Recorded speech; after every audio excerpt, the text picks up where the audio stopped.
Some stories aren't just about surviving. They're about what someone chooses to do with the pain they were handed. Today's guest, Kirsten Vanderjagt, grew up surrounded by homelessness, addiction, domestic violence, and constant instability.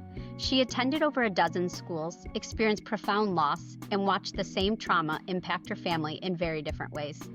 While those experiences shaped her brother's lives in devastating ways, Kirsten's path led her toward purpose and advocacy.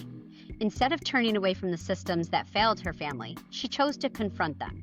She is the founder of Katie's House Foundation and the creator of a Shelter Registry designed to bring transparency, safety, and accountability to shelters and recovery housing. Because when lives are at risk, details matter. Today's conversation is raw, honest, and deeply human. It's about childhood trauma, family history, why people from the same home can turn out so differently, and how darkness can become a catalyst for change. Hi, Kirsten. How are you? I am very well. How are you doing, Julie? I'm great. I'm so excited to talk with you today. We chatted yesterday briefly, and I felt like we could have talked all day.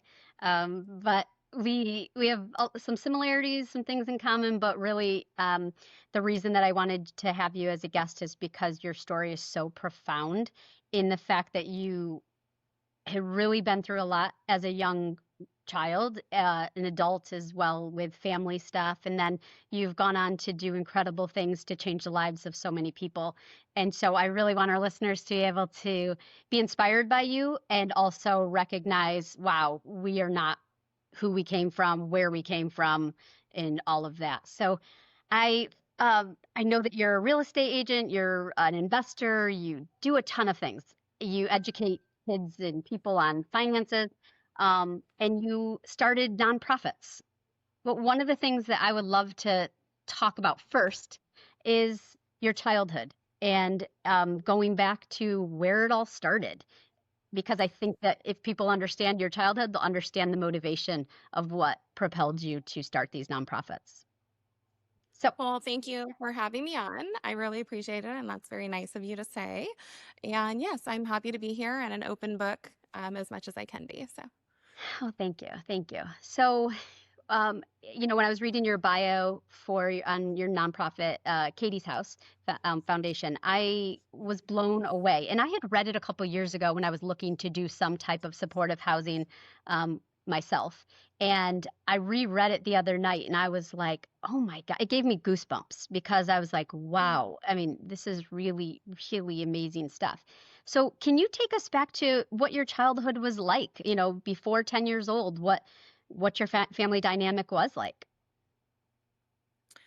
yeah, I mean, I'll preface it by saying that I normally don't go down this road and do podcasts right now just because of how busy things are. And so this is all very fresh to Yeah. talk about this. People can go to katiesHouseFoundation.org. And that's Katie's with an S, housefoundation.org, and they can read my bio.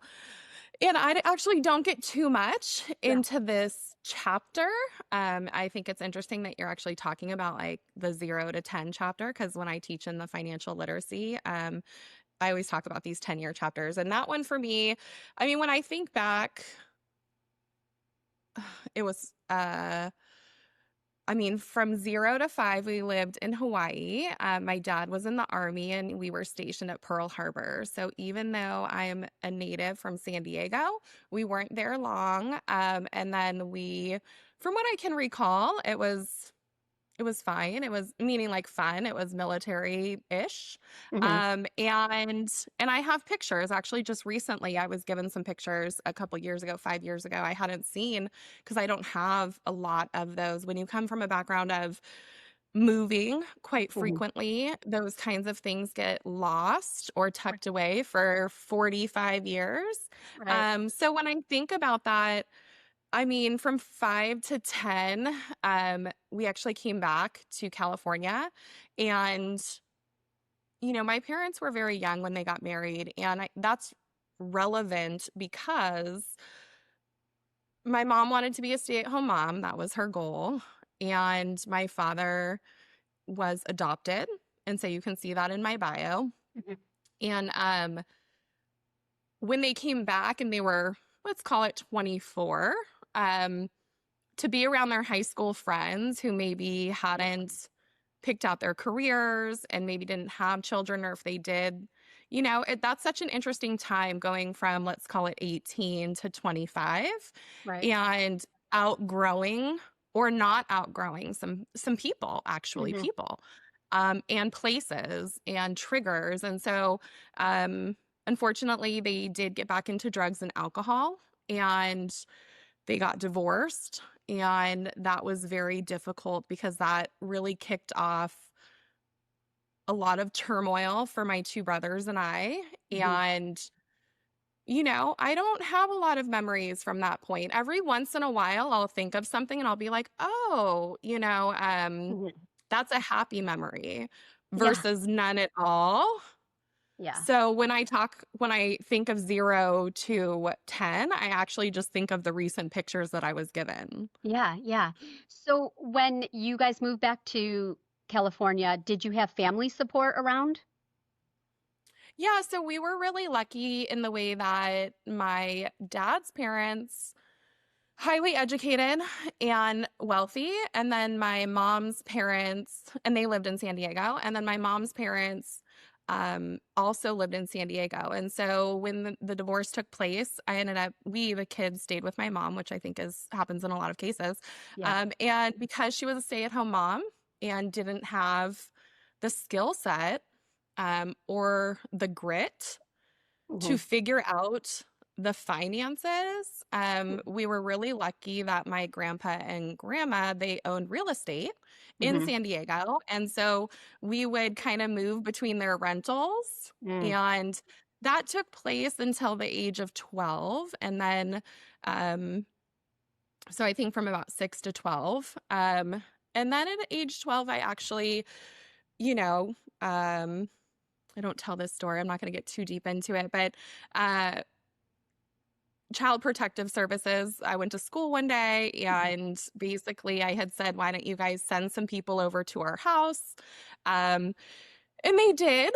And Mhm. then we never went back to that house. They Yeah. ended up pulling my older brother out. He was in eighth grade. I was in seventh. And then our youngest brother was in kindergarten. And after that, it was, are we going to foster care or are we going to live with family? And Mhm. then also, what are the financial arrangements and also the psychological arrangements around a transition like that? Right. Right. You know, I thank you for sharing that because I know that it's so hard to bring up and relive those experiences because they are so hard. Um, and I remember as a kid, I learned that well, we were chronically homeless up until about 4 years old, where my dad, he was I guess we'd call him a carpenter, and he worked seasonally or when he felt like it, and so we constantly, we were at a place and then out of a place, and we ended up staying at my grandparents who had moved out of their house, so kind of similar, like they had a place to live, so we stayed there, and then it was just. Do you remember feeling at that time? Um, like a sense of stress, or were you having to take care of your brothers, or any of like the Oh yeah. parentification that tends to happen when parents have Yeah, I substances? absolutely, and I'm sorry to hear that you went through that. And maybe that's why both you and I are real estate investors, right? Because we know the power of home. Hmm. And yeah, I mean, when I was 11, 12, I was putting my little brother on my handlebars and going 2 miles the other way to take him to school, and then I had to go, Hmm. like, I'm pretty sure it's 4 miles back the other way, so, like, 2 miles back past my house, 2 miles to my school, Yeah. in middle school in the mornings, and, and then standing in the bread line, like on Wednesdays, we actually would go stand in the bread line Hmm. and get food that was, it wasn't the freshest, and you were lucky if what you got. And then we would go back home and stay in one of my grandparents' rentals. And normally the food would be gone within a day or two. So if we went Hmm. on Wednesday, it's like by Saturday it's gone, Sunday, and you still kind of have to just go. And so that is why I have my foundations and Hmm. feel like it's really important for kids. One of my nonprofits, which has gotten rolled into my other one, so the Normalized Money Project, Hmm. is a project, but it's also a foundation in the way that we teach kids, teenagers ages really 14 through 19. Mhm. And they're super hungry for it. It's most populous at like age 15. But the reason I bring this up is because I think we tend to think back to being 12, 13, 14, 15, and it just really depends on your maturity level. But then when I look forward and we've done these kinds of classes, the kids at age 15, they know so much, right? At 10, 11, Mhm. 12, I mean, really even 8 and 9. So when I think back to that, I feel like it just had to be done. It had to be done. Therefore, Mhm. I was like, my little brother had to go to school. I Yeah. didn't have a choice. My older brother, um, he was off into skateboarding and all kinds of good things that eighth graders do. Yeah. And that's just kind of the way that it went. I think when you're a woman or a young girl, kind of you take on that role. Yeah. Yeah. Um, and when you moved into your aunt's home, and your brothers went somewhere else, did you guys maintain contact? Were you still seeing your parents for visitation, things like that? So that's a two-part question, right? And with regard to my brothers, they went and lived at that point with my grandmother out in the desert, Brago Springs, and I Mm. went and lived in Poway, California. And yes, we had contact because my aunt was so strict. And if she listens to this, I appreciate it in hindsight. Yeah. Um, but it was very difficult. So she would actually send me to live with my grandma like pretty frequently. For maybe a week or a weekend. Hmm. And so for me, change is just totally something that I've always had in my life. I've gone to, I think, a dozen schools. I Yeah. actually just stopped counting. I went to 4 schools in sixth grade alone. And so it's like, yes, I stayed in contact with them. Also, I have a cousin, lucky enough that, he was 3 years younger than me and he lived with my aunt. So he was an only child. And the four of us, so me being the girl and then my brothers and the cousin kind of in the middle, um, yeah, we all kind of knew what was going on. So Hmm. when you're that age, you try and hang out, I think. Yeah. Unfortunately, now I am estranged with my older brother and my younger brother. We talk, but Hmm. kind of you have to I'm pretty nitty-gritty when it comes to life as far as at this point as an adult. You Yeah. have to focus on what moves you forward. And so I'm happy to talk with anybody and everybody Hmm. to a point, right? Because you Right. can't keep singing the same song and doing the same thing year after year, month after month. It's just Yeah. Yes. sometimes it doesn't make sense. The other part of that was my parents. You asked if I was in touch with my parents. My mother, not so much. She was very upset with me for bringing in child protective services, but I thought that Hmm. it had to be done because of the nature of the situation. Yeah. And then for someone who always wants to be a stay-at-home mom and then to lose their children, she was Yeah. very angry. Yeah. And I think spitting venom at your teenager is not a great way to go about healing a relationship. Hmm. But people have, the coping mechanisms maybe that they have or the lack thereof based on their education or like their resources. And so, Right. um, with regard to my father, he kind of popped in and out, and I love them and I would never want to speak badly about them. That's why Hmm. I do have foundations and why I Yeah. do financial everything because we need money, not for the point that like, oh, love money. It's just how do we help anybody if we can't get them what they need? Right. Right.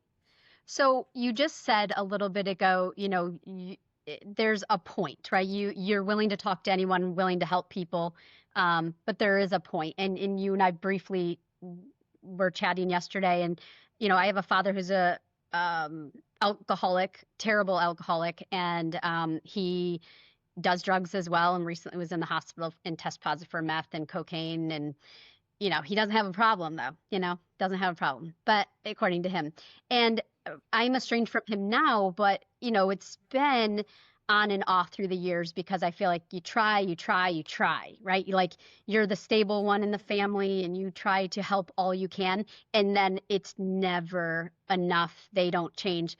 How were you able to get to that point with your parents where I mean, or were you? Like, did you get to a point where you're like, I'm done. I can't help you anymore. You're not helping yourself, or did you Yes. continue to help to the Um, end? I live that reality as far as I can't help you.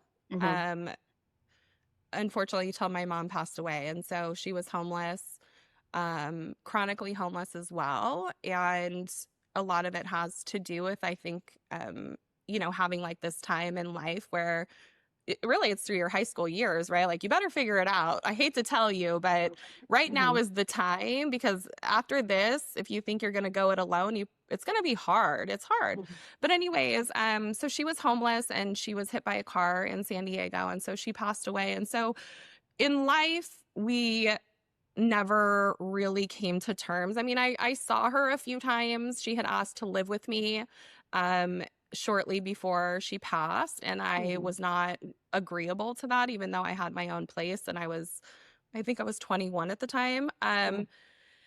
And subsequently, after she passed away, I had a really interesting experience with a medium, actually. Hmm. And it completely changed it was like watching the movie, like being on Ghost, like the movie Ghost with Whoopi Goldberg. But Yeah. this went on for 45 minutes and I didn't even hardly get to speak. I sat down in this little rock shop in El Cajon, San Diego, Hmm. and this woman named Michelle Fletcher, which you can catch her on the radio now. But I mean, she completely blew my mind. And I went home and I just decided from that point, like, I've got to forgive. Wow. And then something actually like that happened with regard to my father. He was still alive, but I had been going to see, sometimes you want to talk to people and it's Hmm. okay Yeah. to, at that point, go to a neutral person, I think. Right. I don't believe in spending a ton of money on or time on what might be unnecessary, but if it is necessary to get a neutral voice, um, I actually did the same thing with my father while he was alive in the way that, if something stirred up, I would go. And then one day I was like, you know what? This is me holding on to it. I've just got to let it Hmm. go because it's not I just have Yeah. to, right? Yeah. It holds you Wow. hostage if you don't. Yeah. Wow. And I love that. And I don't know that most people know how to do that, or uh, I know they That's can what do the it. psychologist said. Yeah. She's like, "Wait, what do you mean you're not coming back?" And I'm like, "No, I just decided with my father." And this Yeah. was actually before I don't remember if it had anything to do with my mom, probably not, but Hmm. or even the psychic person, but Hmm. it just I think you get to a point, hopefully, personally, where you Hmm. understand that like it's hurt, right? It Hmm. could be anger, it could be hurt, it could be lack of being able to do something, but literally, what can you do other than just honestly in your heart say, "You know what? It's okay. I'm Hmm. everything yesterday 5 minutes ago, it's done.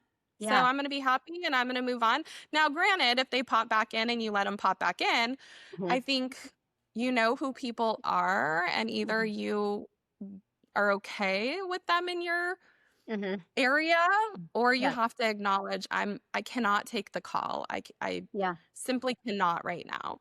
It's I love that you're sharing this, and I am so sorry about the way that your mom passed, and I'm sure there was that, of course, grief around it, and the questions, and what if I let her live with me? What if all of that? But it's so profound that you just made a decision to release it, to let that all go. I mean, gosh, if everyone could do that, I think this world would be a much better place, because so many of us do carry anger and frustration and hurt. And I think for myself, when I think about my own father, he called recently and I answered, and it had been a few months, and I was on the phone with him for 20 minutes, and I found myself really annoyed when I got off the phone with him, like kind of in a bad mood after talking to him. And it was just the same kind of his reasoning about things. And just I just am like, wow, I shouldn't have taken that call, because I do get to the point when I don't talk to him for a while where I'm like, okay, like I'm good. Like this is great. But I find myself going back to be angry about things he did to my mom, or I found out that he had molested a young girl years ago, his girlfriend's daughter. And so once I found that out years later, I just stopped talking to him. And so I, I tend to hold the anger for him, for other people, and things that he has done. And now it's just to the point where I'm just like, I just I'm like, I'm done. I'm done. And it feels good to be done because then I don't, but then when I talk to him, he annoys, it's terrible to say, but he annoys me. Um, so I think I'm there. I'm there. And when he does pass, there will be a lot of peace, unfortunately. And I know I sound like a horrible person when I say that, but No, you don't sound like a horrible person. I think that it is important to talk about Katie's House Foundation and the way that by having this type of a foundation and even shelterregistry.com. Mhm. So I would like people, please, if you can, to go to our YouTube channels and go to our, it doesn't cost anything, but we'll get into that. But what I really want to highlight in this particular area is that having seen people in drug and alcohol recovery and establish what we would call a boutique house, like a boutique shelter. That's how our single families were set up. Mhm. We have divested, and now we're going to do more, but we're going to do them only in Arizona. And so that will be starting actually probably this year. We're going to start dropping manufactured homes and other types of stuff. But the point is That's this: great. going to the drug and alcohol courts and going to the foster care systems and letting people that are at-risk populations come and live in your house and have a bed, and then also drug testing them when they come in, and then just doing drug tests regularly. And that is what I think allowed me in life to deal with my brothers, because I'm not, I don't have my parents Mhm. anymore Mhm. to have that type of, should I take the call? Should I not take the call? Yeah. And how am I going to feel after that? But certainly if I take a call from somebody, and it doesn't even have to be just them. It could be somebody who's into right now in their life. Maybe they're addicted to drugs and alcohol, or maybe they're homeless and they reach out to the foundation or to my cell phone. And of course, it's going to change your mood, and you have to give yourself grace for that, because it's like they're suffering and you cannot help them. And so I think the 12 steps is really helpful for everybody, regardless if you're addicted or if you need Mhm. therapy or you don't want to seek therapy. But if you actually work through or even read about the 12 steps from Alcoholics Anonymous, it's really surrender and surrendering, like that is their life. And what Well, you really can't do anything. Now, I did want to say really super quick before maybe we change. I was thinking about this last night. So my younger brother right now is on a good trajectory. great. And what changed that after 35, 37 years, 38 years now that he's 38 actually. Gosh, I lost count. I think he's actually a little bit younger. But anyways, the point is this, is that after 30 some odd years, how does somebody change and get on a good trajectory and stay there? And what makes me feel like now I could take his call and the song is going to be different after Mhm. it always being the same? Yeah. Um, and the answer to that actually is like somebody along the way on his recovery journey finally got through to him. Like Mm. it wasn't me. Mhm. I don't even know who it was. Mm. But he kept Wow. trying. He Yeah. kept trying. Yeah. So it worked at some point because he Well, wanted to work it. well, and I love to hear that. Let's actually back up because in your bio you talk about how both of your brothers ended up going into having similar lives as your parents, right? Getting involved in substances and all of that. And I wonder if you guys had very similar experiences. What do you think was the difference between why you decided a different path versus the one that they took?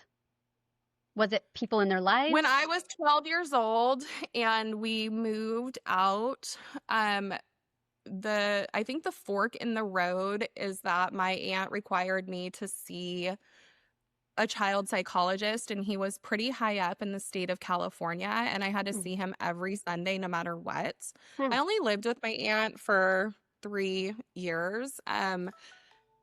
But he was an advocate. Mhm. And so I think that one, he was exceptionally smart. Excuse Mhm. me. Um, but he was neutral. Well, actually, he wasn't neutral. When I think back, he was on my side. So Uh-huh. I think having somebody who was like, no, this is the child, and, she's not 20 or Mhm. 25 or 30. And so you can't come at her like she is, Yeah. right? So I think that was, I can't believe I'm getting emotional because I actually don't talk about this, but yeah, it's just, you have people Mhm. who do that. They are the fork in the road. Mm. So you had an advocate and someone telling you it wasn't your fault. You are the child, and you had someone listen to you, which is, I Well, think, profound. he never said that to me. Um, he just let me talk. Hmm. From Mhm. like I just would go and just talk, and he wouldn't really say much, to be honest.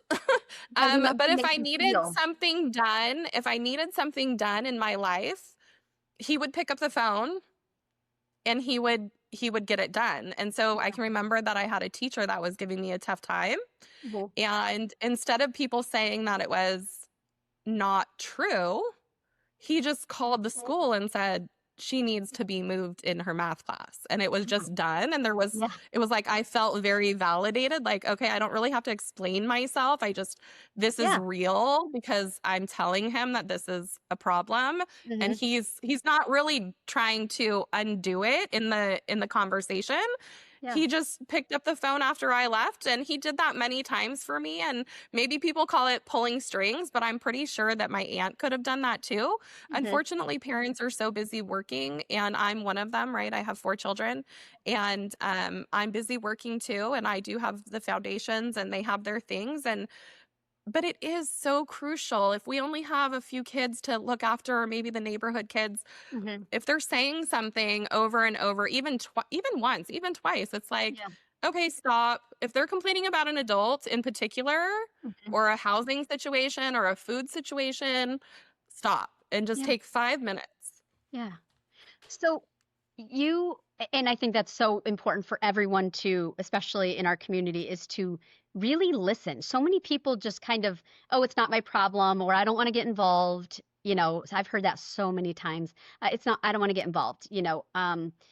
I used to investigate child abuse and would go and talk to neighbors, and I would talk to them. I don't want to get involved. Like, I don't Get understand that. involved. I don't understand the mentality of that. But Yeah. so let's back up. So you started Katie's House Foundation because you have a best friend named Katie. Can you tell us about your Mhm. childhood experience at Katie's house? Yeah. So when I was living, actually, I had lived in and out of this house because it was owned by my grandmother. But when I lived there under the care of my aunt as a teenager, 3 streets over was Katie. Now, Katie and I became friends when we were the first time that I lived in that particular house. Hmm. So taking it all the way back to age 6 or 7. Yeah. But since I had moved so many times, anyway, the point is that her parents, one was a police officer and the other one was a stay-at-home mom, and they had 6 kids. And I think that was really good to see the police officer aspect, and pretty no nonsense because they're from the state of New York. Hmm. And that was very different, because Katie's mother, actually her mother and my mother, they're both named Teresa. Mm. And so I couldn't name it Teresa's foundation because it's Katie's house, but it's Yeah. interesting that both of our moms have the same name. Right. Um, and it was just good to go over there because that's where the kids were welcome, but you were Hmm. not allowed to take advantage, and you were held accountable. I Hmm. mean, really, you were not going to get away with much if you have a police officer from New York ruling. I mean, even if he's working, you Yeah. know that the mom is gonna hold everyone accountable. And so Hmm. that was just so different because they had family dinners and she made the dinner, and there really wasn't, not that we could see, and even looking back, like drugs and alcohol, I mean, that was not a thing there. I mean, Yeah. I think having a glass of wine with your girlfriends when you go out to the restaurant is not the same as, that Hmm. drinking at home, especially on a constant, like maybe my mom did. Yeah. Um, So yeah, I think first seeing like a marriage and then seeing like, oh, this is what police officers, this is how they treat their kids. Hmm. And maybe it's not all police officers, but for me, it was Yeah. like pretty, like it seemed pretty strict to me. And I actually Mhm. was all about it. I mean, I was I mean, Katie would tell you, I had no one that was going to hold me accountable. So I kind of was the kid that was, Teresa would be like, don't be getting my daughter into things. Yeah, yeah. So you felt safe there, and Of it was course. like the first time feeling a real relationship, a healthy marriage. Maybe was that the first marriage or modeled marriage you had seen?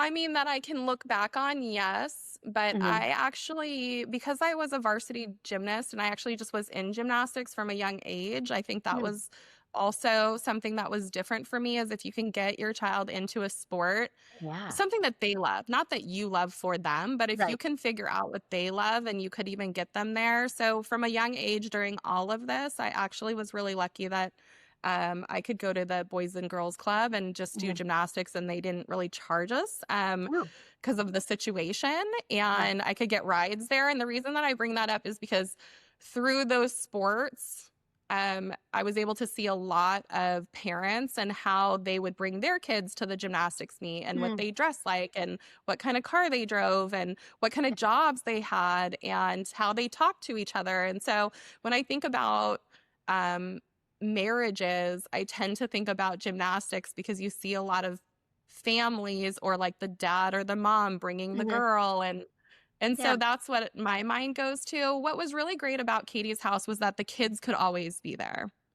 And they had this great wraparound porch in the front. Hmm. And so everyone could hang out on the wraparound porch in the front. And, that there was all the boys, all the girls. So my older brother, Katie's older brother, we had another friend and her brother. And so there was Mm. like six of us, three girls, three boys within a few years. And then we had additional children. And so we don't really have that right now, even. I mean, it depends on where you live, but imagine now having 6, 7, 8, 9 kids on your front patio, and that's a Yeah. staple. And the mom comes home and she's like, okay, you've got to pick up the soda cans. And Yeah. she doesn't ask you twice, because if she asks twice, you don't get to come back tomorrow. Yeah, yeah. No, that's awesome. And just having a safe place to go to and everyone would know that's where you're at. I, I love that. I love that. And I always tried that when my kids were younger. Our house was always the hangout. Kids were always welcome and it felt safe, I think, for everybody. And I've been told that since. Um, so how if we can move on, how did Katie's house come about? Because I know that in your bio you share that your brother was staying at some type of a supportive housing that did not have a lot of rules or structure, leadership in place, and did end up being stabbed. Is that what propelled you to actually start Katie's house, or was it Yeah. something else? Yes, that was one thing that definitely was critical in that decision. So in 2021, I left my underwriting career at Union Bank Affluent Lending, portfolio lending. And excuse me, I sold a company that I had, and I pretty much thought I was going to be doing COVID with the kids. And what Hmm. happened was in 2000, I mean, I started the foundation for financial literacy because I wanted to talk finance at night and help the teenagers for free. Yeah. And I tried to make it available to everyone. But when it came to Katie's house, my younger brother going through it's called Oxford houses, and some people Hmm. might be familiar with them. You're not allowed to have any medication whatsoever, Hmm. because that is easy. It's just like, sorry, you can't have anything, but that makes it really hard if you have, a health condition. Yeah. And so also it's really hard to find house managers who either live in the house or live outside that you Hmm. can pay them enough, and then they can actually help the people and watch over them, so that way there's no theft or like my brother getting stabbed while he was Right. asleep. And so um I just felt, again, like being an advocate. Hmm. I guess, now that we're talking about it and we brought up my therapist from when I was, 12, basically, yeah, somebody has to do it better, and it's Hmm. still not better, right? So I've gone down this path now at katieshousefoundation.org or Katie's House Foundation, where I mean, we're a 501(c)(3), and we um put together two beds in a room. And we talked with, I mean, the mayor of Birmingham, the city attorneys, I mean, so many different people, other people that have houses, treatment centers, like levels of care, designing these types of houses. And, but yes, that is what did it, is because during the COVID period in 21, just for a year of seeing what was happening, and then in 22, and it was like, it's not that I think I can do better, but I think that every investor or anyone who understands how to have a single family house or a duplex, a triplex, I would not recommend doing apartments because that is quite an endeavor. Hmm. But certainly, if you can get your hands on a single family or a duplex or a triplex, and you want to monetize it, not because you're greedy about money, but because Hmm. you have no choice if you want it to last, yeah, it can be done, and it's Hmm. very time consuming. And so we actually do teach a 12-hour class completely free. We used to charge Hmm. thousands of dollars for it, but we just decided at the foundation, just give it away for free. It's on our YouTube at Katie's House Foundation on YouTube. And you Yeah. can watch. So we have a board member who is a retired, well, she's actually still working now. She went back, but she's been in Chicago as a police officer. And so she sits on the veterans board, the drug board, and some other boards for placing people in, right? It's Hmm. just there's the caseload is so high in the whole entire United States Hmm. that the social workers and the police officers cannot go check on all these people that they place, right? If we can get kids at age 18 when they move out to really do, that's why we have the Normalized Money Project inside of Katie's House Foundation now. Hmm. It's a requirement. If you live at one of the houses, you have to take the class. Before it was optional, but it's not anymore. Um, they have to know on the continuum of care if they're going up or down, because nobody else is going to hold them accountable. It's just not, they're just not. And so they have to learn to hold themselves accountable. They have to learn how to make money. Do you remember what you wanted when you were like 15 or 16? You like wanted a car, you wanted a boyfriend, a Yeah. girlfriend, like a Yeah. significant other, your best friend. And so if you try and get back in that, that's what I think about for my little brother around that time, is like, Hmm. man, if my grandma could have just done 14, 15, and 16 different for my little Hmm. brother, his entire life would be different. But she didn't hold him accountable because for one reason or another, she's actually a very soft disciplinary. Yeah. She does not like to discipline, Hmm. and that did not work out very well for either one of my brothers. Yeah. So if okay, so Katie's House Foundation is different from traditional or other supportive housing programs in the sense that you have provided pretty much everything someone, an investor or someone with some type of real estate needs to know to make it as safe and as structured and all that. I know you have like a good neighbor policy. There's a lot more rules that and structure that I think not only mitigates risk to the residents but also to the owners.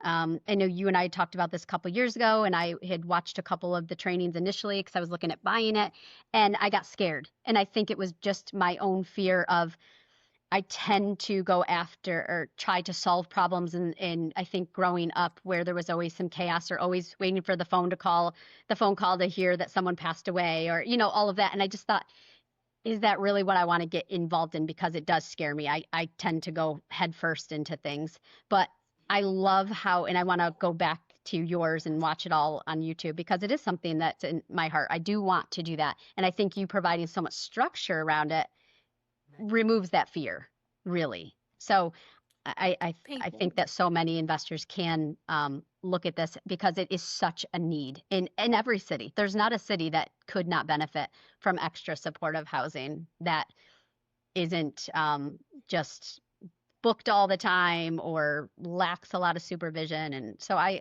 love what you're doing with Katie's House. And I know that you also, you mentioned briefly about the Shelter Registry, but can you explain what you would love for people to do if they do have a property, maybe a furnished rental, something that they, Airbnb, Verbo, any of Yeah. those. Tell us about that. So, a few things there. Number one, people can go to shelter-registry.com, or you can just Google Shelter Registry. And so, as a byproduct of Katie's House Foundation, we needed to build what we call the Airbnb of social services. Hmm. And so you can take, if you have a bed, it could be a hospital bed, it could be a sober living, it could be any kind of a bed for at-risk populations of any kind. And it could be anywhere in the country. And you can go right now and you can register that location, and it's an anonymous location. You can pin it on the map, like a nearby park or hospital. That's what we recommend. So people just kind of have an idea of like the nearest hospital, for example. Hmm. Um, you know, Shelter Registry is intended to allow social services like the police and the social workers and anyone and everyone to go search for free. And it's going to take us millions of dollars, or just like a viral like campaign of real estate investors. So first we need people with beds to go register their locations. Hmm. The cost to the investor is $15 a month. And the goal is to keep those beds full, so that way the police officers know that, oh, there's a single family house in this neighborhood. Now, Hmm. that's why we have good neighbor policies. So I would definitely say to watch the 12 hours, take notes, do it in I would say like 3 days, 4 hour blocks. So we Hmm. have module 1 through 4, Yeah. etc. So that way you can just like get it all done. And then, yes, if you have a furnished place and you want to make more money than probably what your Airbnb is making, but then you do have some costs that are associated, right? So depending on what type of individuals you allow the police or the social workers, or like, you can literally just call the city administrator and say, I have this house and it's on the shelter registry. Can you Oh. send an email out to all of your Hmm. social workers? And even you can call the police captain and they will be happy to meet with you. And they Oh. will even, they want to know and let their deputies know, because if they, I mean, the point is that you register because it tells them what kind of people you allow in and how many beds you have. So each morning, Okay. you or maybe your property manager, a normal property manager, would just want to log in and update the bed count, because you might had someone that moved out yesterday, Mm. or you might be full. And that's the problem with shelters, is that the ones that everyone knows about, are just full. The hospital beds are Right. normally full. Everything's almost always full. And then you go and you set up one of these houses and you're like, well, how do they know about mine? Well, Hmm. the thing is that I told you yesterday is that, like, let's talk about a battered women situation where I go to you as my best friend and I say, I need you to take the call, right? Because Hmm. I don't want my husband to know that I'm leaving him. Um, and so basically, once somebody is ready, either they or the police or their friend can upload a Hmm. photo, so they can take a photo of themselves. Most people have free cell phones, or they can get one in their city.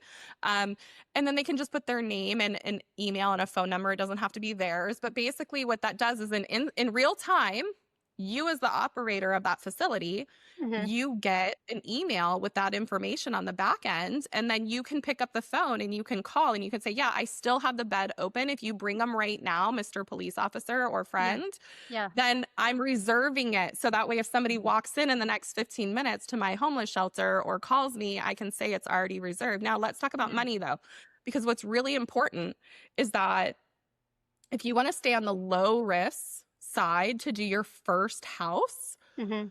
I would highly recommend that you do people that are on Social Security and disability, because they don't need grant funding in the way that every year the grant is renewed by whoever the grantee is, or the grant, there's obviously a bunch of grantees, grantors, like Yeah. there's a lot going on in that world. Um, and so if you're going to start down this path, I would suggest, if they are on Social Security and disability, then at least you know that they can pay on the first of each month. Hmm. And then you can have, I would even also, at this point, I do recommend doing one bed per room, unless it's like two best friends who Yeah. want to be in the same room. Yeah. Or maybe it's a mom and her kids or a dad and his kids, and it's like, okay, cool, for the same price or maybe a little bit more. Um, and you have to basically say, I mean, in my opinion, we didn't do anything social services wise, like Mhm. we tried to provide food, but it became very complicated. So we would have Oh. our house manager go get food just to Mhm. keep it in once a week from the bank. So that was okay to get them started, but they have to, normally you want them to already have, this is why they need to have some financial means, because even if they get grant, like let's talk about United Way does the veterans. And so the United Way will pay for them for 1 year. And Oh. there's two different kinds of leases. So when you have a true 501c3 and it's structured like ours, or if you wanted to partner with Katie's House and maybe we put it under the Katie's House Foundation umbrella, the insurance and things, Mhm. um, you can actually in that we call it, really it's kind of like a shelter lease. Um, there's a paragraph by law, and basically it says if they use drugs or alcohol or they do anything that they're not supposed to, including non-payment, you Mhm. can actually have the police come over and escort them out. There's no landlord tenant law because it's a registered shelter. Oh. Nobody needs to know Right. about it. Right. In fact, you don't want to tell everybody. Like, don't go on social media and be like, this is the address, send all your homeless No, people no, here. no, you're right, right. But basically, this is why we need this shelter registry to take off, because Mm. what we found at Katie's house was like some people would, even if they were elderly women who generally are like the lowest risk profile because they're really just want like a place to cook their dinner and kind of Yeah, watch TV, and they're not doing drugs and alcohol generally. yeah. But if somebody comes in and they are an alcoholic and you let them come in from, let's say, the hospital because they have nowhere to go, or a recovery center, they could become a nuisance because, in fact, we had this happen where one Mhm. woman, was older and she was holed up in her bedroom and she was drinking, drinking, drinking. And she had a fridge in there and she wouldn't come out for days. And the other women are like knocking, like, are you alive? Mhm. And she's got candles going and she'd come out at 2 o'clock in the morning and start making food while everyone's sleeping. And it's like, you have to be able to remove that person Right, right. rapidly to make sure everyone else stays copacetic. And so where do Mm. they go? Do you just kick them out and say like, say la vie? No, you Yeah. need somewhere where you go look at the shelter registry and you say, I need a free shelter or a free program, which there is one in Orange County. It's on our registry. So if you're a Mhm. woman and you need drug and alcohol recovery, it's completely free. The length of stay is indefinitely. So length of stay is Mm. important. Are you going to let someone stay for 3 days or indefinitely? Yeah. Um, and basically, do they have enough funds to pay for the person, or at 1 month, does the person have to start paying for themselves? Mhm. And so there's this transition of, we have to know length of stay. We have to know what kind of population you're letting in that house, because men and women, you could have a lot of sexual misconduct there, even Right. perceived like catcalling. And so we could go and we could talk about this forever, but the truth is that um, if we could all embrace this and let it take off, I mean, imagine the people can move up the continuum, because the people who do keep their jobs for, let's say, 12 months, now they can go and they've saved up some money, presumably, even if they were Mhm. self-paying for their room. Um, they can go to a normal apartment manager and say, I have my first month's deposit. I've gotten Mhm. my credit. I even know what a credit score is. Like, Yeah. I've held a job for a year. I have a car. I have my IDs. Sometimes we have to issue IDs at Right. Katie's house because they don't have them. So I'm just saying, it's a huge thing, but this is what you have to understand, the three takeaways. Number one, go to the YouTube, Katie's House Foundation, Yep. and you can go to our katiesHouseFoundation.org to get to the proper YouTube.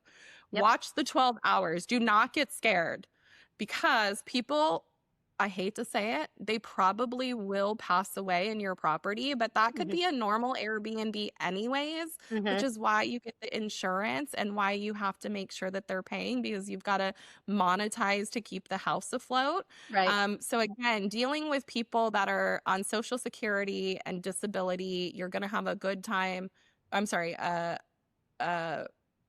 it's going to be stable for you Mhm. to get the money. They want to pay, Mhm. they want to stay. But if somebody's a nuisance, you need to have the Yeah. right foundation lease so you can have them move out. And hopefully you go to Shelter Registry and you go, oh, cool, there's one right down in San Diego or in the same area that has a bed. I can reserve it for my tenant right now and say, get on the bus. Yeah. Yeah. Oh, I mean, it's ideal. in upstate New York, where I invest most of my properties are there, and they are not landlord friendly. So someone who even goes and squats in your place, you're going to end up having to evict and spend months and months and thousands of dollars. So I like the idea of the whole shelter registry aspect where, if they can't follow the rules, then you can get them out. But in closing, I mean, because I'm definitely going to, all of your links are going to be put in the show notes so that people can go there if they want to make a donation to Katie's House Foundation and go to the YouTube channel at Katie's House Foundation, register on shelter-registry.com. You're doing amazing things. But out of everything that you have done professionally or personally, what is the thing you're most proud of?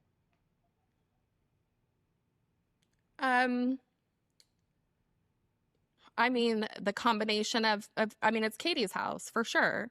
Mm-hmm. And inside of that is the Normalized Money Project, because it's life-changing for the teen. Mm-hmm. I mean, the teenagers so far are the ones that really get to take full advantage of it. Yeah. And that I'm proud of that because it changes them. Yeah. Yeah. It gives them a sense of control where they don't feel control, because when you don't have money, and that's like I remember going to a domestic violence shelter as a kid, and when you don't have money, it limits everything, and so you're giving these kids power and their control back, which I think is amazing. So how are people able to connect with that aspect, the Normalized Money Project? Can people Zoom in to take a course? How could someone in New York or somewhere else get in touch or be able to take the course? Is it possible? We started recording them out, and finance can be so boring, especially when we talk about it at a high school level. But the truth is even when you're 40, 50, or 60, maybe you didn't and haven't had any education. And so on the Katie's House Foundation YouTube, we did start recording out some of it. But the truth is that if you don't do the homework and the assessments and the quizzes that we give, some of them do cost money. This is a full-fledged, it started out as what could be like 3 college credits. And now we kind of like dialed it back because we do it in person and we have a limited amount of time. But the point is that, through the foundation YouTube, you can get some of it. And then we have plenty of people who want to buy the curriculum and teach it. So first we're going to have to teach them. And as you know, I'm a big teacher. Like I do webinars for financial, for private money. If you're a private money broker or you want to be a broker, and you can be 18 and just completely learn about how to broker private money through some of the resources that I have. But you have to get the education and everything. So you're professional. You want to start a business. So the point is like, the education piece of this, we cannot get it out there fast enough. But the thing is without the accountability of the homework and the talking about just the homework, really. Yeah. Nobody applies it. They listen passively and they just go on with their life. Right. Well, Kirsten, I am so impressed. I'm so proud of you. I feel like I just want to hang out and talk to you forever, but thank you for everything you're doing. You're inspiring so many people, and now it's reignited something in me to want to move forward, make a donation, of course, but also definitely watch everything and apply it. So hopefully next time we talk, I'll be talking to you about one of the homes that we're going to be opening. So thank you so much for being here. I know your story is going to impact so many people to act, and thank you. Well, thank you for having me on. And yes, if you could make a tax-deductible donation, you'll get a receipt. You could do it right on the website. Thank you for letting me share. Oh, thank you. Kirsten's story is a reminder that trauma doesn't just affect individuals, it reveals where systems fail. If today's episode resonated with you, I encourage you to learn more about Katie's House Foundation and the Shelter Registry. These resources exist to help families make informed, safer decisions when placing loved ones in shelters and recovery housing, because accountability saves lives. You'll find these links in the show notes to learn more, share the resource, or support the mission. And if you're listening and questioning your own path, remember this: where you come from does not determine where you're going to go.